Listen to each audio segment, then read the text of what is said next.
Hey guys, good afternoon. कैसे हो आप लोग सब? तो एकाग्रता सीए पे आप लोगों का बहुत बहुत स्वागत। मैं आपका दोस्त एडवोकेट जयेश भंडारी। और जैसा आप जानते हो यार, कल के सेशन में हम लोगों ने कुछ क्वेश्चंस का बढ़िया रिटर्न प्रैक्टिस किया था। होप्स हो कि आप लोगों ने लेक्चर को देखा होगा और आपको समझ आया होगा कि आखिर आंसर्स अपने को कैसे लिखने हैं, किस तरीके से अपन थोड़ा डिफरेंट टाइप से आंसर को ड्राफ्ट कर सकते हैं। अब आज का जो सेशन है बच्चे लोगों, उसमें हम लोग क्या करने वाले हैं ना, थोड़ा सा अलग काम करेंगे आज।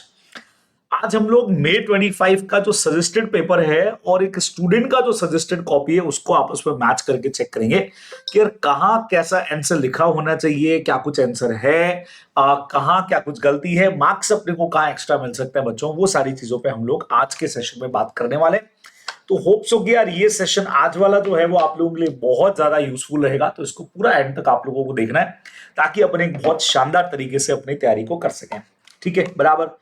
तो मई 25 का जो अभी लेटेस्ट पेपर हमारा था और एक स्टूडेंट का जो सजेस्टेड है सर्टिफाइड कॉपी है, वो अपन कंपेयर करके देखेंगे। तो आइडिया लगेगा भाई आंसर आखिर कैसे ड्राफ्ट होने चाहिए थे और क्या हुए। ठीक है, चलिए जी। तो ये मेरे पास में है आईसीए का इस बार का सजेस्टेड, और इसी के साथ यहां मैंने ले लिया है एक स्टूडेंट का कॉपी। ठीक है, अब ये स्टूडेंट के मार्क्स हैं बच्चे लोगों। और बढ़िया चीज ये है कि जैसे यहाँ पे स्टूडेंट जो है वो ये स्टूडेंट लॉ में बिल्कुल पास है। अब पास इसलिए है क्योंकि मार्क्स इसके यहाँ 26 है, लेकिन एमसीक्यू के अंदर पूरे मार्क्स हैं और उस वजह से यहाँ पे पूरा अपने को जो सेटअप है वो मिल जाता है। ये अपने को ध्यान में रखना है। ठीक है, अब सीन ऐसा है कि यहाँ पे 26 मार्क्स हैं और टोटल 52 मार्क्स स्टूडेंट ने अचीव किए। इसका मतलब पास तो है। ठीक है, तो अब ये मार्क्स में क्या दिक्कत हो सकती है, कहाँ क्या कुछ कमी हुई, कितना अच्छा लिखा, वो सब चीजें बच्चों को चेक करने जा रहे हैं। ठीक है, तो देखिएगा। तो इसीलिए आप लोगों को मैंने हमेशा कहा भी यार एमसीक्यू बहुत मजबूती से तैयार किया करो, ताकि यहां अगर हमारे नंबर कम भी है तो पास होने में हमको दिक्कत नहीं आए। अगर हमारा एमसीक्यू बहुत ज्यादा स्ट्रांग है बच्चे लोगों, ये अपने को ध्यान में रखना है। ठीक है, बराबर, एकदम क्लियर कट मैटर है। चलिए जी, तो बात को शुरू करें आगे अपन लोग एकदम फटाफट से। तो अब जो स्टूडेंट है इसने पहला क्वेश्चन जो किया वो बच्चे लोगों फोर्थ क्वेश्चन किया है। तो आइए पहले अपन ये देखते हैं कि यार फोर्थ वाला क्वेश्चन जो है वो हमारा एग्जैक्टली है क्या। चलिए बात करते हैं। तो ये हमारा आया भाई फोर्थ वाला क्वेश्चन। अच्छा, ये पूरा आपसे मैंने डिस्कस कर लिया है। पूरा पेपर हम लोगों ने, आपको पता है कि हम लोगों ने अभी लास्ट हमारा जो स्प्रिंट रिवीजन सीरीज था उसमें अपन ने ये पूरा पेपर जो है वो बढ़िया तरीके से डिस्कस किया था। ठीक है, ये देखो भाई। तो फोर्थ क्वेश्चन है बच्चों अपना वो वाला जो सेक्शन 128 का है, जहां पे अकाउंटिंग सॉफ्टवेयर के यूज के बारे में कुछ बातें अपने को बोली गई हैं। उसके अलावा एडिट लॉग के ऊपर हमारा क्वेश्चन है। दो चीजों पे इन्होंने अपने को आंसर लिखने को बोला है, audit trail and audit log requirement और बैकअप बुक्स ऑफ अकाउंट्स। ये दो चीजें अपने को बोली हैं। 5 नंबर का हमारा क्वेश्चन है, तो 2.5 मार्क का ईच होना चाहिए, ऐसा मुझे लगता है। अब क्वेश्चन में सबसे पहले ऑडिट ट्रेल को इन्होंने समझाया, मतलब बेस 128 का स्टार्ट करके बच्चों एडिट लॉग के बारे में समझाया कि for the financial year commencing on और after first day of April 23 every company जो सॉफ्टवेयर यूज करेगी shall use only such accounting software जिसमें फीचर होगा ऑडिट ट्रेल का। ठीक है, और एवरी ट्रांजेक्शन का। Now creating an edit log of each change made in the books of along with the date, जब चेंजेस की डेट आएगी, और इंश्योर करना है कि ऑडिट ट्रेल जो है वो डिसेबल नहीं होनी चाहिए। फिर फर्दर इन्होंने सब रूल 5 की बात की है, प्रॉपर सिस्टम होना चाहिए, स्टोरेज रीड्राइव होना चाहिए, और कंपनी को एडवाइस इन्होंने किया कि भाई XYZ limited should ensure that ये कंप्लायंस पूरी हो रही है कि नहीं हो रही है, और बाकायदा एनेबल एडिट लॉग रहना चाहिए। ये सब बच्चों इन्होंने लिखा है फर्स्ट पार्ट में। अब आइए स्टूडेंट क्या लिखता है वो अपन चेक करते हैं कि आंसर कितना परफेक्ट तरीके से लिखा गया है। तो यहां से जब आप मेरे साथ में आंसर को देखोगे बच्चों, तो एज पर सेक्शन 128 पहला बढ़िया काम इसने किया, सेक्शन यूज कर लिया है। Companies act 2013 every company which uses the accounting software for recording the entire and maintenance of accounts shall from April 1 23 onwards. बराबर, क्या लगता है बच्चे लोगों को अप्रैल 1 वाली डेट ही थी क्या हमारी? ये देखो आप लोग चेक कर सकते हो, यहां पे आया अप्रैल 1 वाली डेट है, तो भैया डेट से डेट तो मैच कर गया। Have such an accounting software which has the following feature. अब क्या फीचर होना चाहिए ये मेरे साथ आप लोग देखिएगा।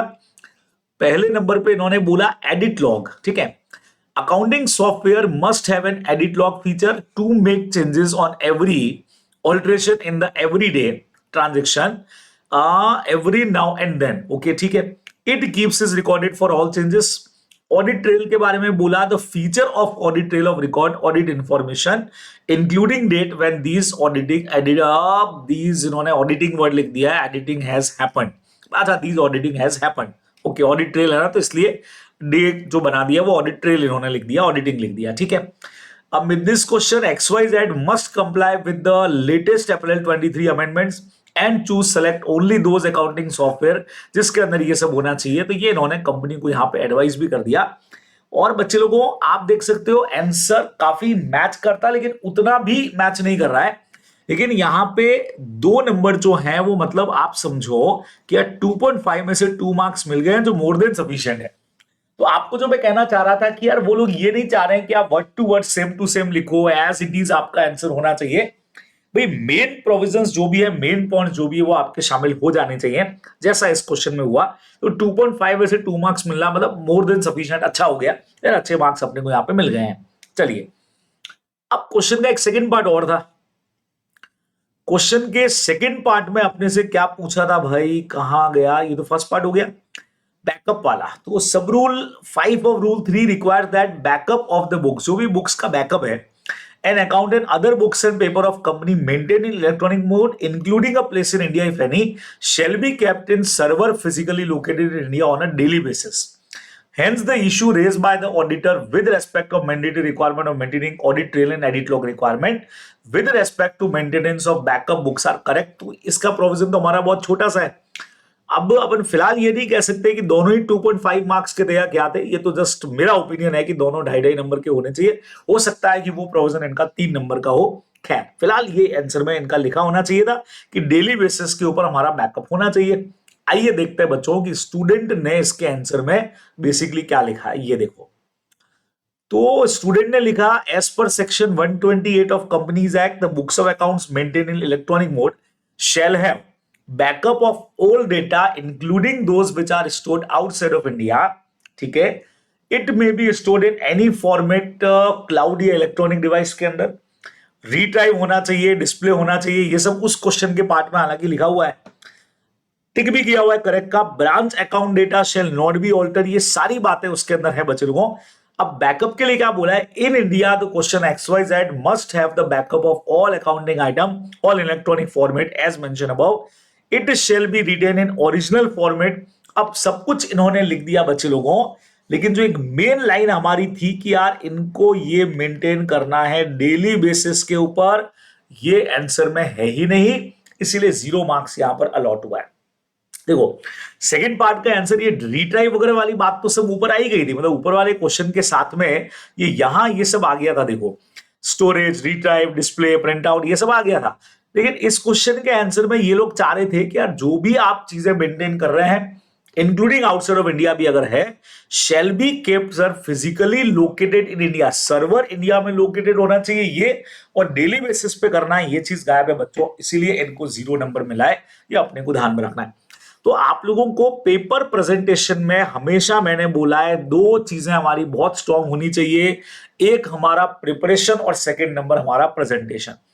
इस क्वेश्चन में अगर मैं इस स्टूडेंट की बात करूं तो बच्चे लोगों इसका प्रेजेंटेशन तो बढ़िया है, सब चीज बहुत बढ़िया लिखी है, जैसा होना चाहिए, एकदम क्लियर लिखा हुआ है, अंडरलाइन की हुई है, काटछाट भी नहीं है, सब कुछ ठीक है। तो मुझे जहां दिक्कत लगती है कि यार क्वेश्चन का आंसर ही जब नहीं आ रहा है तो बात ही खत्म हो जाएगी। तो यहां प्रिपरेशन की दिक्कत है, इनको प्रिपरेशन अपना और स्ट्रॉन्ग करना चाहिए था इस क्वेश्चन में, ये इसमें मेरा सजेशन रहेगा कि यार इनको प्रिपरेशन स्ट्रॉन्ग करना चाहिए। ठीक है, बराबर आप लोगों के लिए भी रहेगा कि हाँ भाई आपको पता लग जाए कि यार आंसर ही जब रॉन्ग है तो कितना ही बढ़िया लिख दोगे, क्या होगा, आपको मार्क्स नहीं मिलने वाले हैं। ठीक है बच्चे लोगों, क्लियर हुआ, समझ आया आप लोगों को। तो आज का सेशन अपन यही करने वाले हैं कि हम कई सारे क्वेश्चन डिस्कस करेंगे, आप लोगों को आइडिया लगता जाएगा कैसे करना है, क्या करना है। आइए फोर्थ के बी पार्ट पर चलते हैं बच्चों, जहां स्टूडेंट को मिला है फोर्थ के बी पार्ट में 2.5 मार्क्स, ओके, 2.5 नंबर मिले। आई थिंक क्वेश्चन तो वही 5 नंबर का होना चाहिए, देख लेते हैं बच्चे लोगों। हाँ जी, अगेन 5 मार्क का हमारा क्वेश्चन है, एलएलपी का हमारा क्वेश्चन है, हम लोगों ने डिस्कस भी किया था।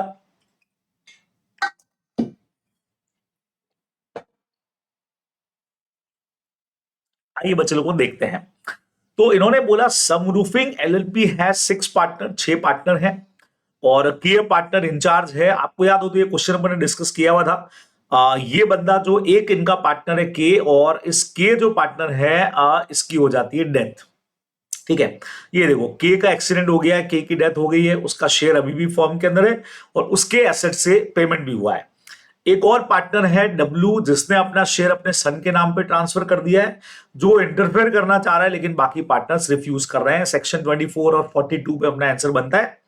को क्या के का शेयर डेथ के बाद भी लाइबिलिटीज के पेमेंट में यूज आ सकता है क्या, और क्या रिमेनिंग पार्टनर डब्ल्यू के रिप्रेजेंटेटिव एम को पार्ट लेने से रोक सकते हैं क्या बच्चों? ये अपना 5 नंबर का क्वेश्चन है, बिल्कुल रोक सकते हैं। आइए पहले आप लोगों को सजेस्टेड में शो कर देता हूं कि आईसीए ने इसके आंसर में लिखा क्या है। बच्चों देखिएगा, बढ़िया क्वेश्चन है। अब आईसीए ने जब आंसर लिखा तो सबसे पहले उन्होंने स्टार्ट किया 29 से डेथ वाले पोर्शन पे, है ना, कि भाई after death of business, after partners death the business is continue in the same name. हो सकता है, बिल्कुल आप कर सकते हो। Deceased partner name as part there of shall not by itself make his legal representative और estate liable for any act of the LLP done after his death. तो आफ्टर डेथ लीगल हेयर और property of dead person will not be responsible for any डेब्ट of the firm, ये अपने को पता है। तो इस केस में के का शेयर जो है वो can not be use for repay the firm's डेब्ट after his death as the firm continue its operation. ये अपना सिंपल सा एक पॉइंट अपने को लिखना चाहिए था। अब सेकंड पार्ट 42 में अपना एक पूरा पोर्शन है बच्चे लोगों कि कोई भी पार्टनर को अपना शेयर ट्रांसफर करने का राइट है, वो कर सकता है। ठीक है, you can transfer of any right does not itself cause disassociation of partner and remaining partner have right to refuse, वो मना कर सकते हैं। by itself he has no right to take part in the LLP or management or access information, वो नहीं मिलेगा। so they can stop him, उसको रोक सकते हैं बच्चों। ये 5 नंबर का एक बढ़िया सा क्वेश्चन इन्होंने बनाया है।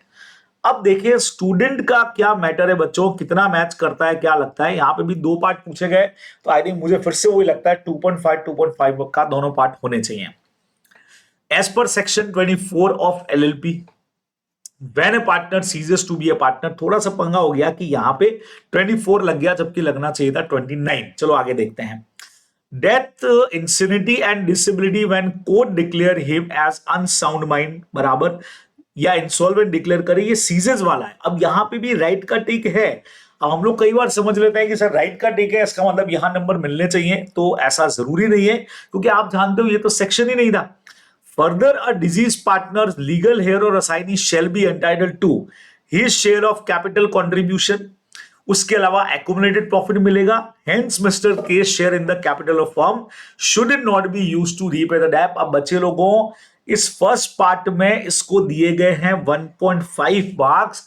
प्रैक्टिकली आप देखो तो आंसर का तो एक लाइन ही मैच नहीं कर रहा है बच्चों। खाली फाइनल आंसर के अलावा स्टूडेंट का कोई आंसर इसमें मैच कर ही नहीं रहा है, कहीं से प्रोविजन बना ही नहीं है ना। आपके सामने आंसर है, मैंने आपको आंसर दिखाया, आप देख सकते हो। जो आंसर 29 का होना चाहिए था उसका एक भी लाइन यहां पे नहीं है कि भैया डिसकंटिन्यू करेगा तो उसके लीगल हेयर को क्या मिलेगा, शेयर क्या होगा, कुछ पूछा ही नहीं है ऐसा तो कुछ, जितना उसने लिखा है। तो इसका मतलब है कि भाई यहां पे तो नंबर मुझे लगता है ठीक है, अगर 2.5 में से 1.5 नंबर मिल गए तो क्यों मिले रहेंगे, फाइनल पोर्शन के नंबर मिल गए बच्चे लोगों। ये जो लास्ट की 2-3 लाइंस इसने सही लिख दी है कि भाई वो रेस्पॉन्सिबल, उसका शेयर नहीं होगा लॉसेस के लिए, वो मुझे लगता है कि उस बेस के ऊपर 2.5 में से 1.5 नंबर इसको मिल गया। बाकी प्रोविजन तो भाई बिल्कुल भी सही नहीं है, इससे मैच करता प्रोविजन तो ये नहीं है।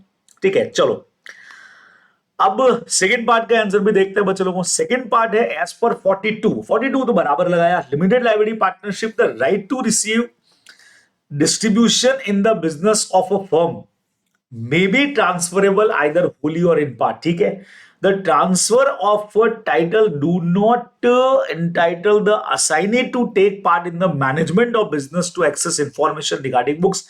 ये भी लाइन सही है। As per the provision above, it can be said that Mr. M cannot take part in the business of LLP and remaining partner can forbid to allot। ये वाला पार्ट अपने को सही लगता है बच्चों, लेकिन बढ़िया चीज देखो यहां पे भी इसको नंबर जो है वो सिर्फ एक ही नंबर दिया गया है, जबकि आई थिंक 2.5 मार्क का एक क्वेश्चन था। ठीक है, तो अब मुझे लगता है ऐसा कि यार पहले वाला जो मैटर था बच्चों, जहां इसको दिए गए 1.5, तो वहां आई थिंक नंबर इसीलिए कटा है इसका, और यहां मुझे लगता है कि ज्यादा नंबर जो है वो उसको मिल जाने चाहिए थे अकॉर्डिंग मी।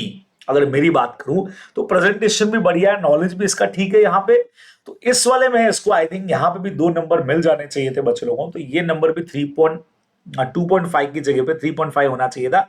अगर मैं बात करूं कि यार मतलब मेरे हिसाब से अकॉर्डिंग मी अगर मेरी बात करूं तो 5 में से बहुत आराम से इसको 3.5 मार्क्स जो है वो दिए जा सकते थे, बिंदास दिए जा सकते थे। फर्स्ट में चलो आपने नंबर काटा है और फाइनल के नंबर शायद दे दिए हो तो 3.5 एक आध नंबर एडजस्ट हो सकता था यहाँ पे, अकॉर्डिंग मी मुझे ध्यान रखना है। तो खैर हमारा मेन मकसद ये है कि हम देख पाए कि यार किस तरीके से प्रेजेंटेशन आंसर की हो रही है, हमको और अपनी प्रेजेंटेशन में क्या इंप्रूवमेंट करना है बच्चे लोगों, वो सब चीजें अपन यहाँ पे चेक कर रहे हैं। तो उसके हिसाब से इस क्वेश्चन मुझे लगता है इसका प्रिपरेशन प्रेजेंटेशन दोनों ही बहुत अच्छा है। ठीक है, चलिए जी, तो सेकंड पार्ट हो गया। अब थर्ड वाले पे आते हैं बच्चों, फोर्थ का सी पार्ट। फोर्थ का सी पार्ट कौन सा था भाई, अभी चेक कर लेते हैं। यहां पे बच्चों इलस्ट्रेशन वाला पॉइंट है, ये वाला जो पॉइंट है, अब इसमें ये पार्ट पूरा का पूरा आपका हो गया इंटरप्रिटेशन वाले चैप्टर का। अब इंटरप्रिटेशन वाले चैप्टर में तो यार मार्क्स मिलने के वैसे भी चांसेस कम रहते हैं कई बार, और 4 मार्क का ये क्वेश्चन है। पहले तो देख लिया यार 4 में से इसको मिले कितने, देखो टिक तो इन्होंने लगाया है, ठीक है, और 4 में से 2 एंड 5 2.5, चलो इससे तो यहां नंबर बढ़िया है ना। तो ये वाला क्वेश्चन मैं वैसे भी डिस्कस कर नहीं रहा हूं, आपको मैंने कहा था यार ये तो अपने को डायरेक्टली प्रोविजंस पढ़ के और ढंग से याद करके जाना पड़ेगा। ठीक है, तो यहां पे 2 और ये देखो यहां पे 0.5, 2.5 मार्क्स यहां बहुत बढ़िया तरीके से अलॉट हो गए, और टोटल मार्क्स यहां पे 7 इस क्वेश्चन के अंदर स्टूडेंट को अलॉट हुआ है। ठीक है, एक आध नंबर ऊपर नीचे अपन बोल सकते हैं, बाकी तो मार्क्स जो है वो अलॉटिंग ठीक है। ठीक है, चलो भाई, अब क्वेश्चन फर्स्ट स्टूडेंट ने किया है, इसके बाद में बच्चों तो हम भी आ जाते हैं भाई क्वेश्चन नंबर फर्स्ट पर, और फर्स्ट का भी आई थिंक इसने सी पार्ट पहले किया है, जो हमारे कंपलसरी क्वेश्चन का पार्ट है बच्चे लोगों। आइए पहले उसको चेक करते हैं।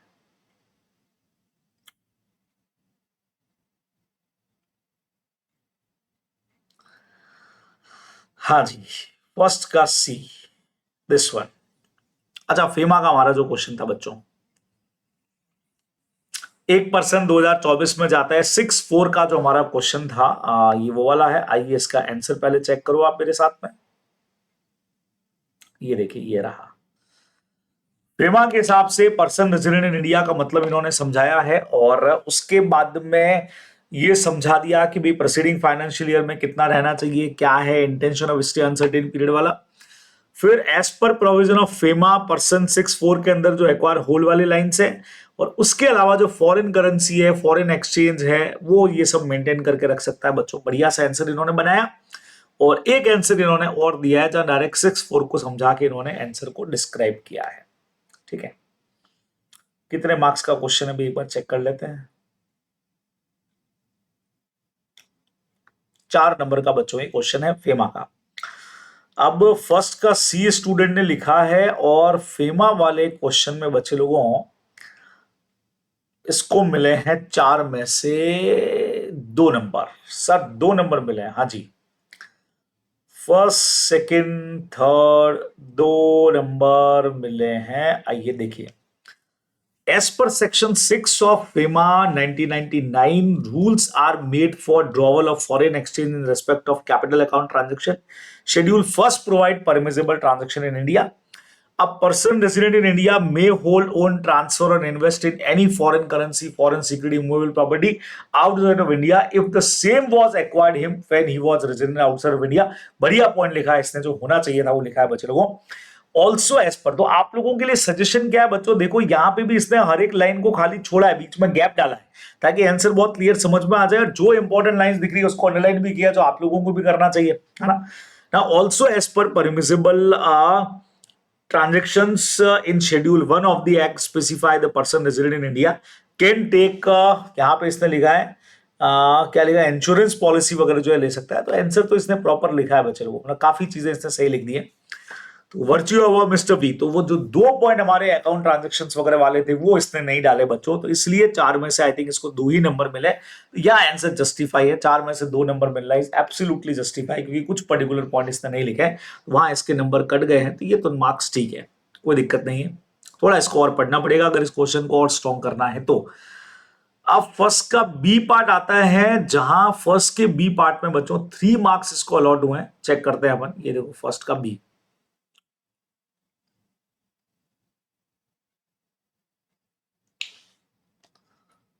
पहले आपको बी वाला क्वेश्चन में दिखा देता हूं। ये देखिए, आपको याद हो तो एजीएम वाला पॉइंट अपन ने पढ़ा था, दो क्वेश्चन पूछे गए थे कि कैजुअल वैकेंसी का फिल कैसे होता है, और केशव जो क्वेश्चन में था कि एक पर्सन है जिसको हमने कैजुअल वैकेंसी पे अपॉइंट किया, उसका ये मानना है कि रिमेनिंग टेन्योर तक वो काम करेगा जबकि वो नेक्स्ट एजीएम तक ही काम करता है। And what shall be your answer अगर casual vacancy in office of auditor caused by the resignation अगर हो तो 3 मंथ्स में आपको मीटिंग बुला करके अप्रूवल लेनी पड़ेगी। ये सारा पार्ट अपन लोगों ने पढ़ा हुआ है ना। आओ यहां से आपको मैं आंसर दिखाता हूं, ये देखिए। अब फर्स्ट पार्ट में बच्चे लोगों 139.8 समझाया इन्होंने, फिर पूरा प्रोविजन आ गया, फिर 139.11 में ऑडिट कमेटी का रेफरेंस भी क्वेश्चन में दिया हुआ है। नाउ कंटेंशन उसका जस्टिफाई नहीं करेगा क्योंकि वो नेक्स्ट एजीएम तक काम करेगा, वो वाला पूरा प्रोविजन यहाँ पे दिया हुआ है, अपन लोगों ने डिस्कस किया हुआ है। थर्ड वाले में बच्चे लोगों casual vacancy in the office अगर रेजिग्नेशन से होती है तो 3 मंथ्स में आपको जनरल मीटिंग बुला करके अप्रूवल लेना पड़ेगा। इस पर इन्होंने पूरा आंसर यहाँ पे बना करके दिया है। अब देखें इसने क्या लिखा। As per provision of the Companies Act, filing up casual vacancy of company other than government company shall be made by the board. Board fill करेगा, बिल्कुल सही है। और within 30 days from the date of vacancy. अब resignation वाला point भी हालांकि इसने यही डाल दिया, इसकी जरूरत थी नहीं। And the auditor appointed shall hold office until the conclusion of the next AGM, बिल्कुल सही है। As per fact of the case Sangeeta died in an accident and Keshav was appointed as auditor, Hence, appointment in case of casual vacancy shall be made as above mentioned। इस तरीके से होना चाहिए। Answer तो इसने परफेक्ट लिखा है बच्चों। हाँ, इसने वो पॉइंट नहीं लिखा है जो मैंने आपको कहा भी था कि हर स्टूडेंट नहीं लिखेगा। यहाँ जो एक ऑडिट कमेटी वाला पॉइंट आया बच्चे लोगों, अब ये इतना स्टूडेंट का दिमाग नहीं चलेगा कि यार 139.11 में लिखना है कि where a company required to constitute audit committee under 137 all appointment including casual vacancy of auditor जो है वो after taking consideration of recommendation of committee होगा। ये आई थिंक कोई भी शायद ही इसको लिखे, नहीं भी लिखे। इतना दिमाग चलना बड़ा मुश्किल काम होता है कि यार इतना याद करके कोई लिख दे भाई। तो ये एक चीज मुझे लगता है कि स्टूडेंट ने भी नहीं लिखी है, शायद ही लिखी जाएगी, ये वाली चीज ध्यान में रखेंगे। तो अच्छा प्रेजेंटेशन है, 1 नंबर इसको यहाँ पे दिया गया। 3 है, 5 मार्क का क्वेश्चन है तो अपने को नहीं पता डिवीजन कैसे है। Second number, the contention raised by the Keshav is not justified. He can hold office at the conclusion of next AGM। अब बी स्टेप में भी 1 नंबर मिला है। अब आप देखें थोड़ा सा इन्होंने क्वेश्चन को उसे बहुत शॉर्ट में लिख दिया या इन्होंने थोड़ा सा बड़ा लिखा है। इन्होंने लिखा है कि अगली एजीएम की डेट क्या होगी और देन कब तक ये काम करेगा, और वो कुछ डेट्स का इन्होंने कंसेप्ट यहाँ पे डाला है जो स्टूडेंट नहीं लिखा। हमारे समझने वाली चीज की ऐसा हो, डेट दे रखी है तो डेट को भी आप क्वेश्चन के आंसर में इंक्लूड करो, अपने को ध्यान में रखना है, ठीक है। तीसरा part, if the casual vacancy was due to resignation of Sangeeta then the appointment of Keshav must be approve by the members of AGM within 3 months from the date of AGM. From the date भी आगे नहीं लिखा। अब यहां आप लोगों को मेरा एक सजेशन रहेगा बच्चे लोगों, स्टूडेंट ने इसने रेजिग्नेशन वाला पॉइंट यही लिख दिया था तो इसे शायद दोबारा लिखना जरूरी नहीं समझा कि मैं लिख ही चुका हूं ये वाला। ये प्रोविजन की जरूरत ही नहीं थी। प्रैक्टिकली इसको ये प्रोविजन क्या करना चाहिए था बच्चे लोगों, यहीं पर डाल करके आंसर को वाइट करना चाहिए था। अब आप देखो यार, कॉपी चेकर देखिएगा कि भाई इतना आंसर तो कम से कम लिखा गया है। ये देखो, अब पूरे आंसर को 2 लाइन में अपन खत्म कर देंगे तो दिक्कत हो जाएगी। तो आई थिंक पूरा प्रोविजन इसको पहले यहां लिखना चाहिए था, फिर आंसर देना चाहिए था। इसने प्रोविजन यहां लिखा ही नहीं क्योंकि पहले लिख चुका था। तो अलग अलग मार्क्स होते हैं ना प्रोविजन सेटअप के, इस वजह से आई थिंक मुझे लगता है कि इसके मार्क्स यहाँ पे कट हो गए हैं जो प्रैक्टिकली होने नहीं चाहिए थे। ये आप लोग ध्यान में रखने वाले हो, ठीक है बच्चे लोगों, बराबर बात समझ में आया आप लोगों को क्या कैसे क्या कुछ चीजें अपने को करनी चाहिए थी। तो ऐसा ये हमारा पूरा का पूरा कंसेप्ट होना चाहिए था, ठीक है। चलो, तो सर मार्क्स क्या कहते हो? मार्क्स तो ठीक है बच्चे लोगों। फिर इसका मतलब हो गया भाई कि अगर यहां 5 में से फिर भी 3 नंबर मिल गए भाई, इतना ठीक है। 5 मार्क का क्वेश्चन था बच्चे लोगों, 3 मार्क्स ऑलरेडी अलॉट हो गए। या मुझे लगता है स्टूडेंट के पास नॉलेज तो प्रॉपर थी, थोड़ा सा प्रेजेंटेशन और स्ट्रॉन्ग करता तो आई थिंक नंबर और बढ़िया मिल जाते। 5 में से 3 मार्क्स अलॉटेड है तो ठीक है। चलिए जी, फिर अगला क्वेश्चन कौन सा किया है इसने? फर्स्ट क्वेश्चन अब तो किया होगा भाई। पहला क्वेश्चन जो हमारा बहुत अनोखा क्वेश्चन था बच्चे लोगों, ओहो हो भाई साहब, यहां मार्क्स हो गए बच्चे लोगों एकदम 0। बोले तो फर्स्ट के में 0 मार्क्स अलॉटेड है, और इसीलिए अल्टीमेटली फर्स्ट क्वेश्चन में जो 5 मार्क्स टोटल मिले दोनों के हमारे मिला करके वो इन्होंने यहां पे लिख दिए हैं, इसमें 0 मार्क्स अलॉट हो गए। तो इसमें 3 नंबर इसमें मिले थे और जो फर्स्ट क्वेश्चन किया था उसमें आई थिंक 2 नंबर थे। टोटली मिलाकर के 5 नंबर का पोर्शन हुआ है बच्चे लोगों। आंसर बिल्कुल रॉन्ग लिखा गया है। अब आप देखो रॉन्ग आंसर लिखने के मार्क्स भी करते हैं। क्या किया इसने देखें। हाँ पूरा ही रॉन्ग है बच्चों, पूरा ही रॉन्ग है। आई थिंक ये तो ऐसे इसने टाइम पास किया स्टूडेंट ने, इसको खुद को पता था कि आंसर नहीं आ रहा है, तो इसीलिए इसने पूरा जो क्वेश्चन में पूछा था वो आंसर के अंदर लिखा ही नहीं है कि किसके साइन होने चाहिए थे। आई थिंक हो सकता है टॉपिक भी इसने नहीं पढ़ा हुआ, तो इसलिए ये आंसर तो पूरा का पूरा रॉन्ग हो गया। तो आईसी ने रॉन्ग ही किया है, बढ़िया। चलिए अगले पार्ट पर आते हैं भाई। थर्ड का यहाँ पे आ रहा है हमारे पास में सी। अगेन क्वेश्चन हमारा है इंटरप्रिटेशन वाले पार्ट का। ठीक है, आइए क्या लिखा है चेक करते हैं।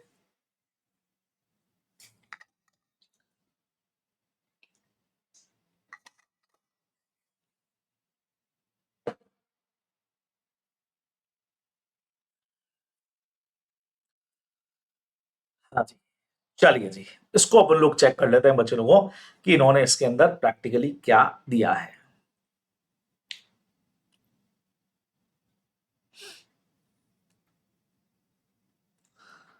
थर्ड के सी में मार्क्स मिले हैं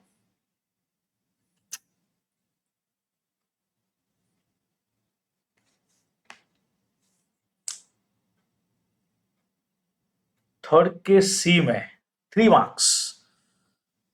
टोटल थर्ड के 5 नंबर यही लिख दिए गए हैं। थर्ड क्वेश्चन आगे नहीं किया है क्या? किया तो है।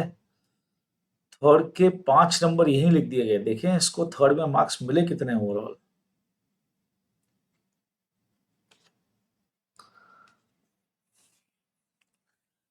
थर्ड क्वेश्चन जो है वो 14 में से 5 मार्क्स इसको अलॉट हुए हैं। अच्छा, हाँ 5 ही है बच्चों, ओवरऑल भी 5 ही है।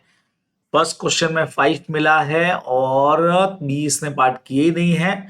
और सी क्वेश्चन में इसको मिले हैं 4 में से 3, तो 3 और 2 5 नंबर का सेटअप यहाँ पे हुआ है। ओके, चलिए चेक करते हैं।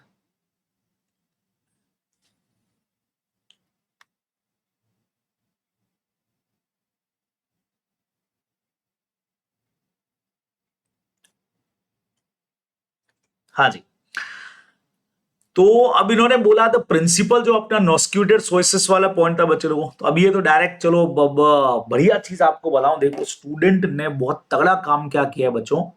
और आप देखो ये क्वेश्चन जो है सोर्सेस वाला थर्ड क्वेश्चन है ना, आपको मैं थर्ड क्वेश्चन पे लेके चलता हूं। देखो मजा आएगा आपको देख करके।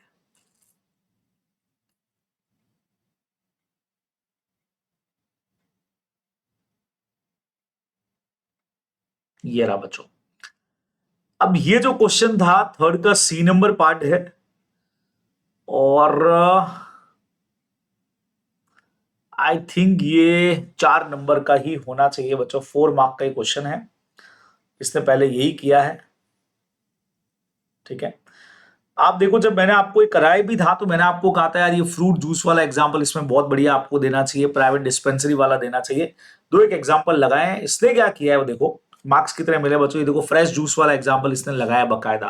तो फ्रूट जूस वाला एग्जाम्पल ही देना अपने आप में एक बहुत तगड़ा पार्ट हो जाएगा इसके लिए।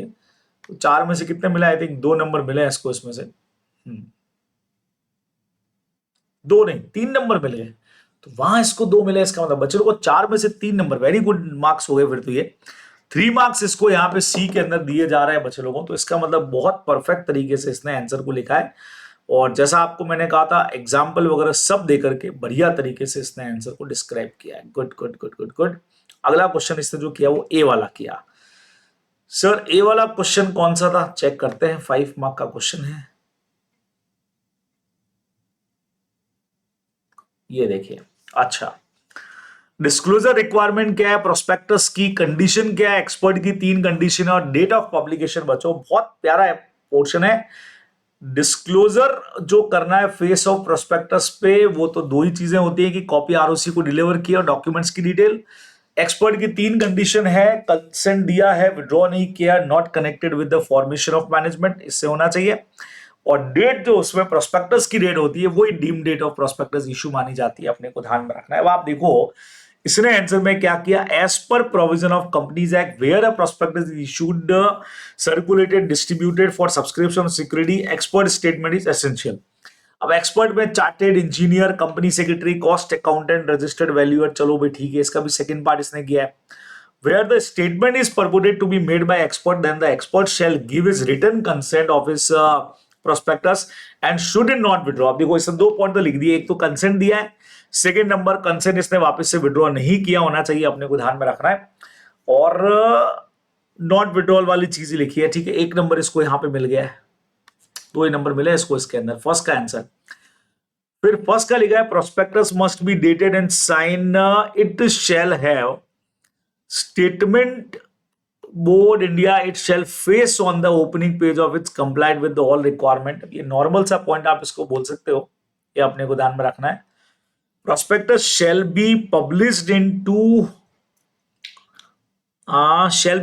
टू न्यूज़पेपर में पब्लिश होना चाहिए ना, date of publication shall be made, it is mentioned in the terms of prospectus। ये थोड़ा मैच कर गया इसलिए 0.5 यहां पे मिल गए दो, और एक नंबर वहां मिल गया बच्चे लोगों। तो टोटल इसको 5 में से 2 नंबर अलॉट हुए, क्योंकि आप खुद ही देख रहे हो बच्चों प्रॉपर आंसर है ही नहीं, है ना। तो यहां थोड़ा सा इसको प्रिपरेशन मजबूत करना पड़ेगा, आप खुद ही देख सकते हो यार, जो आंसर चाहिए वो आंसर तो लिखा ही नहीं है, कुछ और ही लिखा गया है, इसलिए ऐसा जरूरी नहीं है, ये अपने को ध्यान में रखना है बराबर से। चलिए जी, तो ये सारा का सारा हमारा मैटर था, अच्छा क्वेश्चन ये भी। चलिए फटाफट से चलते हैं अगले क्वेश्चन की तरफ, ताकि आप लोग और देख पाए कि भाई साहब क्या हो रहा है, कैसे हो रहा है। फिफ्थ क्वेश्चन इसने एक और किया बच्चों। आइए इस अगले क्वेश्चन को भी हम लोग चेक कर लेते हैं कि आखिर इसने किया कैसे है ना। आइए चेक करते हैं।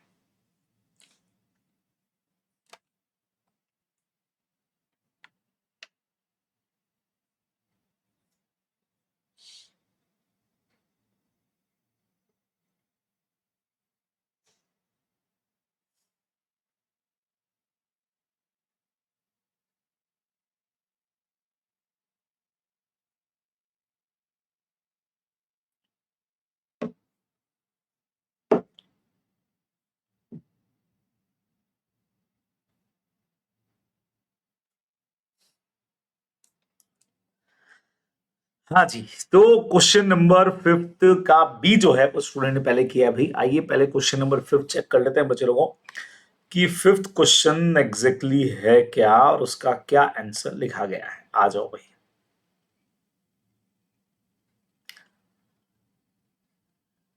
ये रहा भाई। तो बच्चों को फिफ्थ का चलो बी वाला कंसेप्ट बहुत सिंपल, एक क्वेश्चन अपने से पूछा गया था कि write down any 5 points of the difference between LLP and limited liability company. ठीक है, तो अब ये इतना सिंपल पॉइंट है बच्चों डिफरेंसेस का कि आई थिंक कोई भी इसका आंसर अगर लिखता है तो यार 5 में से 5 नंबर इसमें मिलने के चांसेस बनते हैं, प्रॉपर अगर लिखा गया है तो। और बहुत सिंपल डिफरेंसेस अपने को दिए हुए हैं, तो मैं सीधा आपको आंसर पे लेकर के आता हूं कि स्टूडेंट ने लिखा क्या होगा और मार्क्स कितने मिले पहले ये देख लेते हैं। 5 मार्क का क्वेश्चन है, आई थिंक 5 में से 5 4 तो यार बिंदास मिले होंगे। 3 मार्क्स देखा जाए क्या हुआ है। तो सबसे पहले आया नेम इट शेल्फ है व्हेन, इनको एलएलपी यूज करना है, इनको एलएलपी और लिमिटेड लायबिलिटी।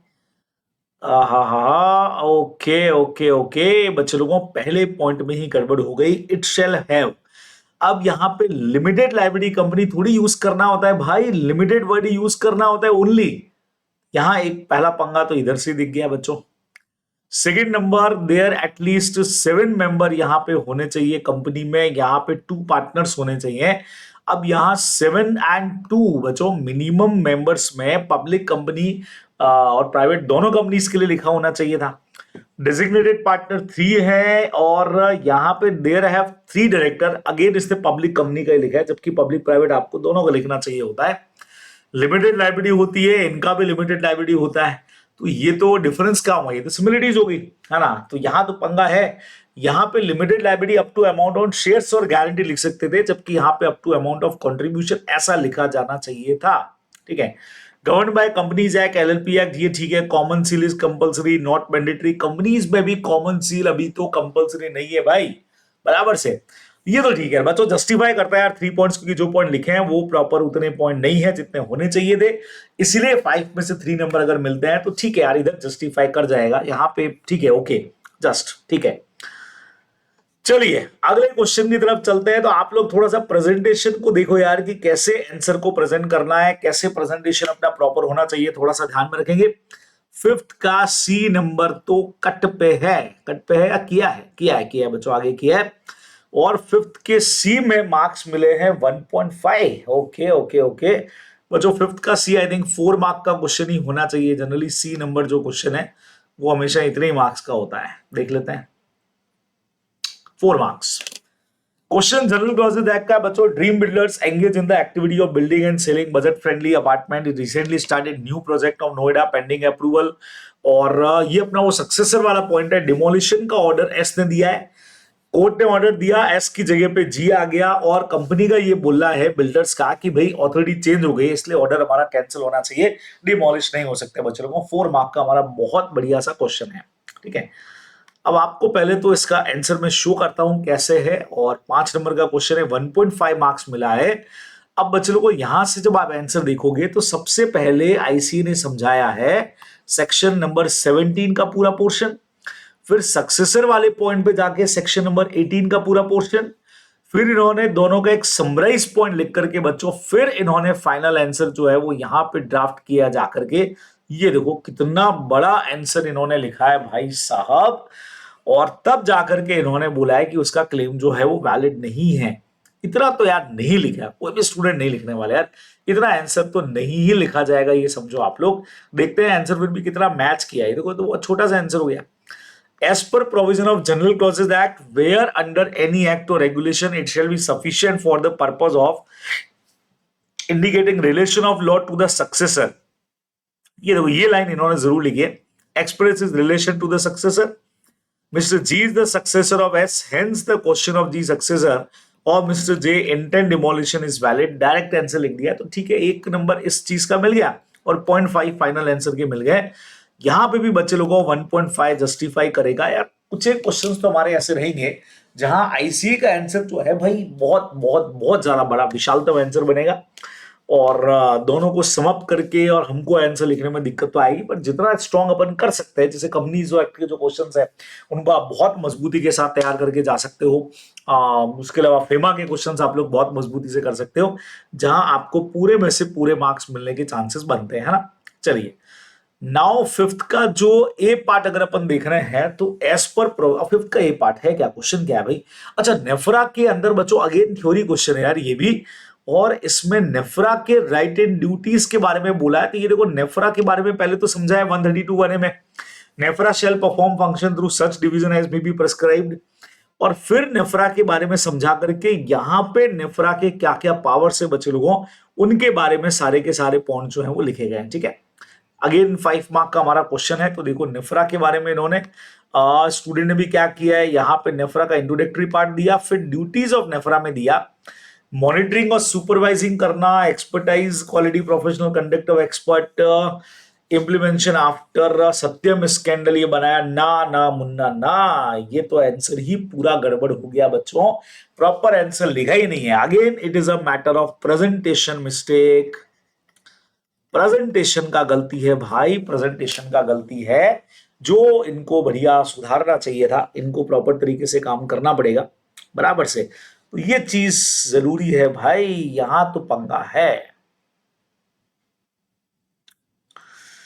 चलिए क्वेश्चन नंबर 6 की तरफ चलते हैं। उससे पहले बच्चों को एक बढ़िया काम मैं ये भी कर देता हूं साथ साथ में ही बराबर, कि यहां पे मैं इनको बता देता हूं कि भाई सीन क्या है ना।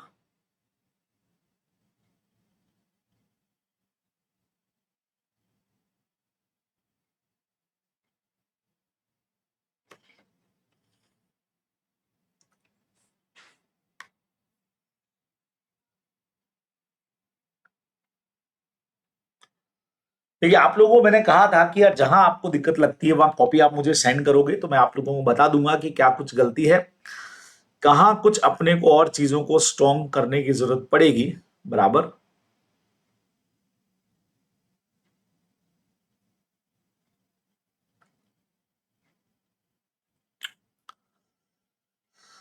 तो मैं अब जब कॉपी चेक कर ही रहा हूं भाई, तो बढ़िया चीज है कि मैं इन्फॉर्म कर ही दूं। चलिए जी, ये भी एक काम साथ साथ में ही कर देते हैं, है ना, कि भाई हाँ, पर्सनल ओपिनियन जो है वो मैं दे पा रहा हूं यहाँ इस क्वेश्चन को चेक करने के बाद में।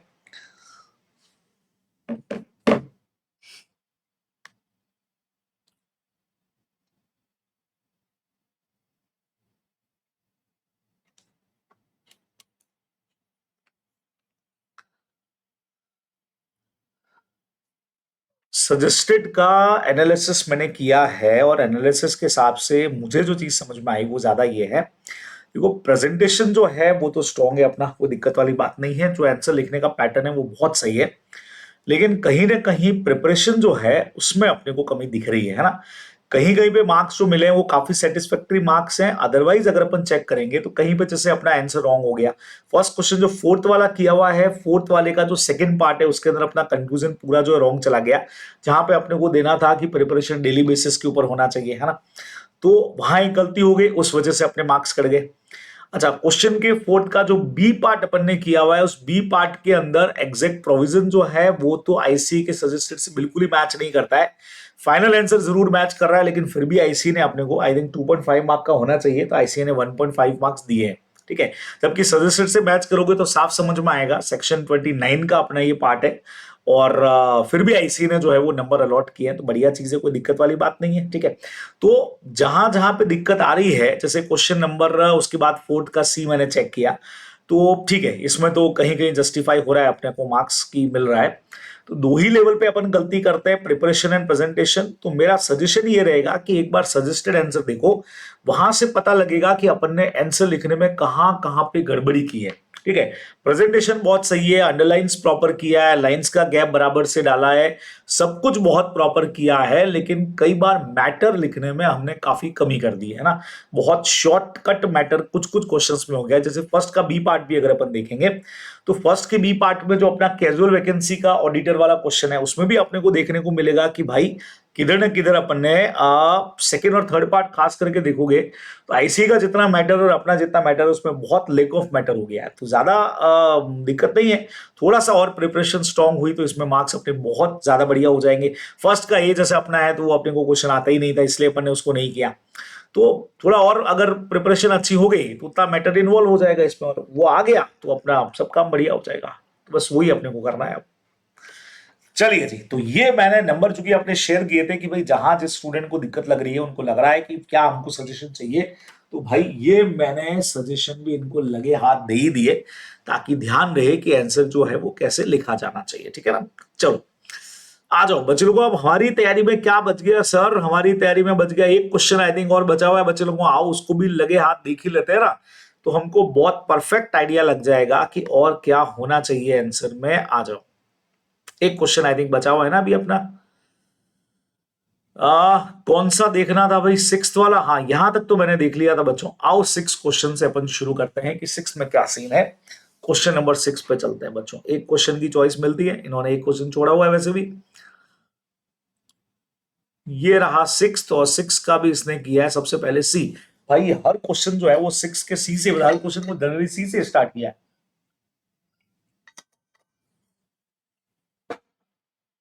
अगेन बच्चों एक बढ़िया सा क्वेश्चन है, और चार्ज वाले चैप्टर का, अच्छा फर्स्ट सी देखना है ना मुझे, मैं तो फर्स्ट पॉइंट देखने लग गया भाई, सी आई थिंक फेमा का होना चाहिए बच्चों। डायरेक्ट क्वेश्चन है, डिफाइन फॉरेन एक्सचेंज और फॉरेन सिक्योरिटी बतानी है एज पर द प्रोविजन ऑफ फेमा, आपने से पूछा गया है।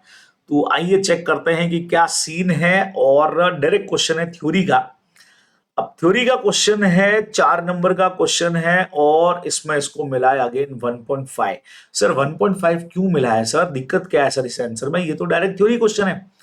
आइए पहले आप लोगों को मैं आंसर दिखाता हूं कि होना क्या चाहिए था। ये देखो बच्चों, फॉरेन एक्सचेंज की जो डेफिनेशन आई थिंक दो दो नंबर के दोनों होंगे, इन्होंने समझाया कि foreign exchange means foreign currency, और उसमें इंक्लूड है deposit, credit and balances payable to foreign currency. Draft, traveller cheque, bills of exchange जो ड्रॉ किया इंडियन करेंसी में लेकिन पेबल फॉरेन करेंसी में है। ड्राफ्ट, ट्रैवल चेक वगैरह जो ड्रॉ किया आपने आउटसाइड ऑफ इंडिया पे लेकिन पेबल इंडियन करेंसी के अंदर है, ये अपने को ध्यान में रखना है। तो ये इन्होंने आंसर में लिखा है फर्स्ट पार्ट में फॉरेन एक्सचेंज। तो यहां इन्होंने फॉरेन सिक्योरिटी का मतलब पहले समझा दिया पूरा का पूरा, एंड फॉरेन एक्सचेंज में इंक्लूड किया deposit, credit, balance payable, drawn in payable in any foreign currency, payable in Indian currency, ठीक है। ड्राफ्ट ट्रैवलर चेक वगैरह इन्होंने लिखा, payable letter of credit drawn outside of India, foreign payable in Indian currency. काफी answer सही है। I think foreign security जो था उसका आंसर इसने दिया है पहले वाले में। पहले वाले में आई थिंक इसने फॉरेन सिक्योरिटी का आंसर दिया है, जिसमें स्टॉक, डिबेंचर, बॉन्ड, स्टॉक आ गया, शेयर्स आ गया, बॉन्ड आ गया, डिबेंचर आ गया, डिनोमिनेटेड और express in foreign currency and includes redemption of the preference share वगैरह जो कुछ भी है वो होना चाहिए था इंडियन करेंसी में। आई थिंक ये डेफिनेशन में होना चाहिए था। देखिए, security in the form of share, stock, debenture, instrument denominated express in foreign currency, include express in foreign currency, पर रिडेम्पशन अगर होगा तो इंडियन करेंसी के अंदर होना चाहिए। यार बहुत कुछ डेफिनेशन मैच कर रही है। आई थिंक 4 नंबर का क्वेश्चन है बच्चों। फर्स्ट पॉइंट में इसको सिर्फ 0.5 मार्क दिए हैं। ये वाला जो पार्ट है 2 नंबर का है, और मुझे लगता है यार 2 नंबर से तो ज्यादा मिलने चाहिए थे। तो ये security including stock, share, bond और डिबेंचर डिनोमिनेटेड और एक्सप्रेस इन फॉरेन करेंसी, ये ठीक है। And includes redemption of charge in form of interest received in India drawn in foreign currency. भाई साहब यहां पंगा हो गया बच्चे लोगों, ये इंडियन करेंसी में होना चाहिए। देखो बहुत क्लियर बोला हुआ है कि वहां सब कुछ ठीक है, लेकिन इसका जो पेमेंट है ये देखो express in foreign currency, but redemption अगर यह हो रहा है, रिटर्न हो रहा है इंटरेस्ट का या डिविडेंड पे हो रहा है, तो वो हमेशा इंडियन करेंसी में होना चाहिए। ये लाइन यहां से गायब है, इसलिए मार्क्स इसके कटे हैं। सेकेंड पॉइंट में मुझे ज्यादा डिफरेंसेस तो नहीं लग रहे, जिसमें इसको 1 नंबर मिला है बच्चों 2 में से। फॉरेन एक्सचेंज में included deposit, credit, balance, payable, drawn. ये देखो deposit, credit, balance, payable in foreign currency, और then draft, traveller cheque, bills payable, ये सारा पेबल इन इंडियन करेंसी। ये देखो सेम क्वेश्चन अपने को दे रखा है, ये रहा payable in draft, traveller check, ये वाला इसने लिख दिया फॉरेन करेंसी। ठीक है, या ड्रॉ इंडियन करेंसी में किया है, entering into any financial transaction with, ये वाला नहीं है। 2 ही पॉइंट इसने लिखे हैं इसके अंदर। तो इसमें कितने मार्क्स मिले भाई इसको? इसमें आई थिंक 1 नंबर मिला है बच्चों, 2 में से 1 नंबर यहां पे मिला है। आई थिंक 0.5 इसके अंदर और ऐड हो सकता था, अकॉर्डिंग मी उतना मार्क्स इसके अंदर शायद और ऐड हो जाना चाहिए था।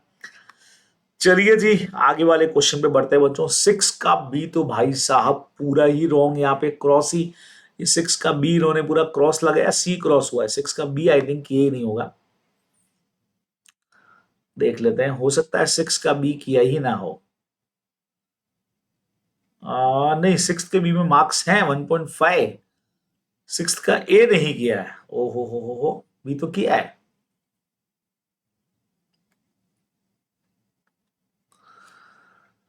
सिक्स का सी, ओके ओके ओके, इन्होंने बोला है लिखा सी है, लेकिन आई थिंक अंदर आंसर बी वाला तो नहीं लिख दिया। As per companies act, if Indian individual और company body corporate any individual and company और body corporate of India whether singly और aggregate hold more than 50% in company incorporate outside of India. Foreign company का question है बच्चे लोगों, देखते हैं कि फॉरेन कंपनी का कौन सा क्वेश्चन कवर था भाई। बी वाला पार्ट है बच्चों। ये स्टूडेंट से गलती हो गई कि ऊपर सी लिख दिया लेकिन अंदर आंसर बी का लिखा हुआ है। एस पर 2 क्लॉज 42, फिर भी आईसीए ने नंबर तो दिए, 5 नंबर का क्वेश्चन है ये देखो। फॉरेन कंपनी की पहले डेफिनेशन देनी चाहिए थी, फिर requirement of paid up capital में 50% अगर हेल्ड बाय इनमें से कोई हेल्ड कर रहा है तो बट ऑब्वियस है उस पर ये प्रोविजन हमारे यहाँ वाले भी लगने वाले हैं कि ये पूरा का पूरा 5 मार्क का हमारा क्वेश्चन है। अब इसको कितने मिले बच्चे लोगों? इस क्वेश्चन में इसको मिले हैं 6 का बी पार्ट, यानी कि सिर्फ 1.5 मार्क्स इसको यहां पे मिले हुए। सर 1.5 ही क्यों मिले? क्वेश्चन तो 5 नंबर का है। As per companies act, if any individual or company or body corporate or any individual or any company or body corporate of India whether singly or aggregate hold 50% of paid up share capital of company incorporate outside of India, बिल्कुल सही है। whether by equity preference या कोई भी बिल्कुल सही है। तो चैप्टर 12 ऑफ कंपनीज एक्ट के जो प्रोविजन है अदर वाले भी अप्लाई होंगे। गिवन केस के अंदर 50% शेयर हेल्ड है, ABC INC required to comply with the provision of chapter, हमारा ये तो हो ही गया हमारा। उसके अलावा चैप्टर 22 के अलावा प्लेस ऑफ बिजनेस, बच्चों को क्या कहते हो यार? देखो इसने यहां तो सही लिख दिया, hence ABC INC is required to comply with the provision of chapter 22, तो हो ही गया इनका बराबर, उसमें हमको कोई दिक्कत नहीं है। ठीक है, ऑफ कंपनीज एक्ट 2013 और place of business and activities in India, यहां थोड़ा सा पार्ट क्या गड़बड़ हुआ, इन पर ये प्रोविजन तो लगते ही हैं, उसके अलावा इनके ऊपर वैसे ही प्रोविजन लगेंगे जैसे कंपनी इनकॉर्पोरेटेड इंडिया में होती है। भाई असल चीज क्या है, ABC INC will also be required to comply with the provision of chapter, ये तो हो ही गया। उसके अलावा इन पे लगाने पड़ेंगे of shares held by ABC held by PQR limited, a company incorporated in India. तो इनको इस चैप्टर के प्रोविजंस अप्लाई करने पड़ेंगे, ये अपने को ध्यान में रखना है। तो आंसर तो यार लगभग लगभग सही लिखा है इसने। यहां पे भी मार्क्स को लेकर के जस्टिफिकेशन नहीं दिख रहा है भाई, नंबर मिलने चाहिए थे। एक नंबर ही दिया है, एक नहीं 1.5 दिया है बच्चे लोगों। 5 नंबर का क्वेश्चन है यार, मार्क्स यहाँ होने चाहिए थे, लिखा तो प्रॉपर है। सिर्फ क्या नहीं लिखा है, ये वाला पूरा पोर्शन तो एकदम प्रॉपर आया है बच्चों, सिर्फ इसने फॉरेन कंपनी का डेफिनेशन वाला पार्ट नहीं लिखा है। आई थिंक वहां से जो कुछ नंबर है वो कट हो गए हैं, जो इसमें लिखा जाना चाहिए था। ध्यान रखेंगे आप लोग भी यार। सर लेकिन फॉरेन कंपनी की डेफिनेशन तो मुझे लिख दो बच्चों, क्वेश्चन आता है फॉरेन कंपनी पे तो अपने को फॉरेन कंपनी का डेफिनेशन पार्ट लिखना ही चाहिए, इससे अपने को ये आइडिया भी लग जाएगा, आप लोग ध्यान में रखने वाले हो, ठीक है ना। चलिए, तो यहां आकर के पार्ट खत्म हो गया, खत्म हो गया, सारे हो गए, यस। बी और सी 2 पार्ट किए थे, दोनों ही खत्म हो गए। ए पार्ट इसने किया भी नहीं है, इसीलिए उसके मार्क्स भी नहीं है। तो ये सारा पार्ट था बच्चे लोगों। तो आज का मेरा आपको समझाने के पीछे का पूरा जो आज हम लोगों ने सेशन लिया उसका पर्पस ये था यार, आईसीएआई का सजेस्टेड क्या है और हमारे आंसर्स क्या हैं, अगर आप इनको मैच करोगे तो कई जगह पे हमको देखने को मिल रहा है बच्चे लोगों कि हमारे मार्क्स ज्यादा होने चाहिए थे लेकिन कम है, लेकिन कई जगह ऐसा भी है कि कम होने चाहिए थे लेकिन मार्क्स दिए गए हैं। तो ओवरऑल मुझे लगता है कि चलो ठीक है, मार्किंग यूं देखे तो गड़बड़ है पर ऐसे सही हो रही है। माइनस प्लस होकर के कहीं पे हमारे मार्क्स जो है वो माइनस में नहीं जा रहे हैं, वो बराबर लेवल के ऊपर आ ही रहे हैं, ऐसा ध्यान रखना है। तो करना क्या है, आप लोगों को जितनी ज्यादा क्वेश्चंस की प्रैक्टिस कर सको, क्वेश्चन लिखने के बाद में आप लोगों को मैंने लगातार बोला था यार, आंसर लिखने के बाद में आप आईसीई के आंसर से थोड़ा मैच करके देख लो। मैं ये नहीं कह रहा कि एग्जैक्ट आंसर्स आपके होने चाहिए, लेकिन मैक्सिमम चीजें अगर आप लोगों की मैच कर जाती है वहां से तो अपना काम बहुत बढ़िया तरीके से हो जाएगा बच्चे लोगों, बहुत शानदार तरीके से हम आंसर का प्रेजेंटेशन कर पाएंगे और मार्क्स भी बढ़िया हो जाएंगे, है ना। तो जैसे आपने को कुछ पता लगा, जैसे ये क्वेश्चन दिया तो आपने को पता लग गया कि अच्छा सर इसमें मतलब फॉरेन कंपनी के डेफिनेशन से अपने को चालू करना चाहिए था, वो आना चाहिए, ठीक है। बीच में एक क्वेश्चन अपन ने किया उसमें भी सेम पोर्शन था, मैंने आपको कहा था 177 वाला शायद अपन नहीं लिखेंगे, उससे अपने को आइडिया लग गया कि यार हाँ 177 वाला पोर्शन भी आना चाहिए था। तो ऐसी कुछ चीजें हैं जो आप लोगों को मेनली ध्यान में रखनी चाहिए, ठीक है बराबर से बच्चों।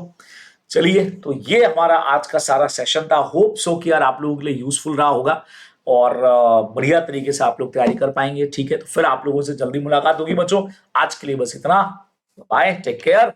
मैं आपका दोस्त एडवोकेट जयेश भंडारी, फिर आप लोगों से जल्दी ही मुलाकात होगी, बाय बच्चों।